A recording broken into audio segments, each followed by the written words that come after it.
In October 1994, in a quiet town just outside of Manchester, 34-year-old single mum Claire Watkins was barely holding her life together. Mold had begun infesting her hallway walls of this small home. Every single repair quote that she got was too expensive, and every week the black patches grew larger. Claire became so terrified that her 2 children would get sick, so she moved them all into her bedroom, the only room untouched by the damp. They slept there for months, until one day, on a Monday morning at 7 a.m., came a knock at the door. Standing outside was a traveling decorator carrying paint cans and a worn toolbox. He claimed that he traveled from town to town helping struggling families who couldn't afford proper repairs. Desperate and relieved, Claire immediately lets him in. The man worked silently all day, no small talk, no breaks, and by evening the house looked completely transformed. Fresh walls, clean air, everything new again. As he packed up to leave, he gave her one final instruction. Make sure you keep the windows closed tonight, he said calmly. It helps the paint cure. Although there'll be a strong smell, it's completely harmless. So Claire paid him the small fee he had asked for and thanked him again and again.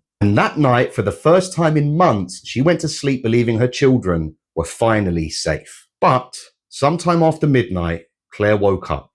She couldn't move. The air felt thick, heavy, and her chest burned as she tried to breathe. Then she heard the footsteps. The door creaked open, and standing there was the traveling decorator, watching her children as they slept. Claire tried to scream, but no sound could come out. All she could do was watch, as unfortunately her children were killed.